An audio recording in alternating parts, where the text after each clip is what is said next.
இப்போ ஒரு பொண்ண நீ மறக்கணும் அப்படின்னா, ஏன்னா அது ஒரு மிகப்பெரிய பிரச்சனை. ஒரு பொண்ண எப்படி மறக்கிறது? அவ வேண்டான்னு சொல்லிட்டா. பிரேக்கப் பண்ணிட்டு போயிட்டா. ஆனா அவளெல்லாம் என்னால மறக்கவே முடியல. அதனால என்ன பண்றான்? "என்ன நீ வந்து ஏமாத்திட்டியா? என்ன விட்டு இன்னொருத்தன கல்யாணம் பண்ணிக்கிறியா?" அப்படின்னு சொல்லி ஆசிட் அடிக்கிறது. அப்புறம் வந்து தற்கொலை பண்ணிக்கிறான். அல்லது அவளையே கொலை பண்றது. ஏன்னா மிகப்பெரிய குற்றங்களுக்கு காரணமா இருக்கு. அதனால இந்த பிரச்சனைக்கு நம்ம தீர்வு தேடுவதன் மூலம் தீர்வு தேடணும். என்ன பிரச்சனை அப்படின்னா, இப்போ ஒரு பெண்ண நீ பிரேக்கப் பண்ணிட்டப்பா. அவ விட்டுட்டு போயிட்டா. அப்படிங்கும்போது அவ நெனப்பு உனக்கு வந்துகிட்டே இருக்கு அப்படின்னா, அத எப்படி மறப்பது அப்படின்னா, மறந்துட்டா உன் பிரச்சனை சரியாயிடும். அப்ப என்ன பண்ணணும் அப்படின்னா, அவள பத்தி எங்கேயுமே பேசாத. ஒருத்தி உன்ன விட்டுட்டு போயிட்டாளா? அ அல்லது நீ அவட்ட பழகவே இல்ல. ஆனா அவள நீ நேசிக்கிற. ஆனா அவ உன்ன நேசிக்க மாட்டேன்றா. அவளுடைய நெனப்பு உனக்கு வந்துகிட்டே இருக்கு. அப்படின்னா, முதல்ல வந்து அவள தேடி போகாத. நம்பர் 1. அப்புறம் வந்து அவள பத்தி எங்கேயுமே பேசாத. அவள பத்தி எங்கேயுமே பேசாத. யார்ட்டயுமே பேசாத. நல்லதும் சரி, பொல்லாததும் சரி. எதுவுமே பேசாத. அவள தேடி போக்கூடாது. இதிலேயே உன் பிரச்சனை சால்வ் ஆயிடும்.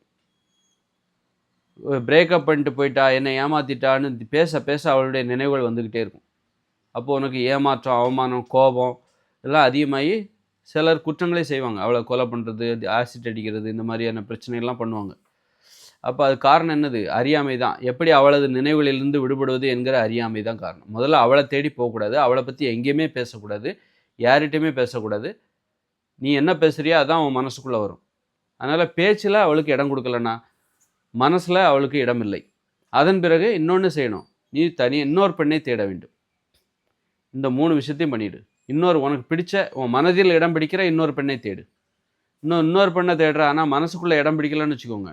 அப்ப பழைய பொண்ணே உனக்கு வர ஆரம்பிச்சுரும். அதனால மனதில் இடம் பிடிக்கிற ஒரு பெண். மனதுக்குள் வர வேண்டும். அதான் உனக்கேற்ற பெண். அந்த மாரி இன்னொரு பெண்ணை தேட வேண்டும். இந்த 3 விதிகளை பின்பற்றினால் இந்த 3 விதிகளையும் பின்பற்றினால் ஒரு பெண்ணை மறப்பது எளிது.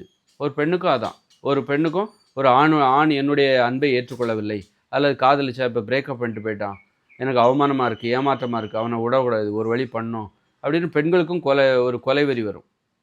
கொலைவெறி ஆணுக்கும் வரும், பெண்ணுக்கும் வரும்.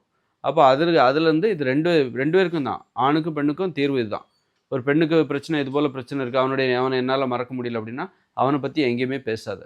நம்பர் 1. இன்னொன்னு அவன தேடி போவாத. இன்னொன்னு உனது மனதில் இடம் பிடிக்கிற இன்னொருவனை தேடி போ நீ. இன்னொருத்தனை தேடி போய் கண்டுபிடி, காதலி. அத்தோட இந்த விஷயத்து இந்த இந்த ஆணின் நினைவுகள் உனக்கு வராது. இதுதான் வந்து ஒரு ஒரு முறிவு பிரிவதற்கான விதிமுறைகள். சும்மா பிரிஞ்சாலே போதாது. மனதிலிருந்து பிரிய வேண்டும். மனதில் பிரிய வேண்டும். அதுதான் பிரிவு, உண்மையான பிரிவு. நான் பிரிஞ்சுட்டேன், பிரேக்கப் பண்ணிட்டேன். ஆனா இன்னைக்கும் நான் அவள தான் நெனச்சுட்டு இருக்கேன்னா, நீ அவள பத்தி பேசிட்டு இருக்க. அவள தேடுற. அவள எதிர்பார்க்குற. அதனால தான். பேசாத முதல்ல. பேசாத, அவள தேடி போகாத. அப்புறம் பார்த்தீங்கன்னா, வேற ஒருத்தர பார்க்க ஆரம்பிச்சுரு. வேற ஒருத்தர தேட ஆரம்பிச்சுரு. அந்த பொண்ணு இருக்கும்போதே நீ இன்னொருத்தர பாரு. இன்னொருத்தர தேடு. அப்பவே அந்த மனசுலருந்து பிரிந்துவிடும். அந்த நினைவுகள் பிரிந்துவிடும். அதனால இந்த விதிமுறை தெரிஞ்சுக்கிட்டா, பல குற்றங்களை நாம் நிறுத்திவிடலாம். நெறைய குற்றங்கள நம்ம நிறுத்திறலாம்.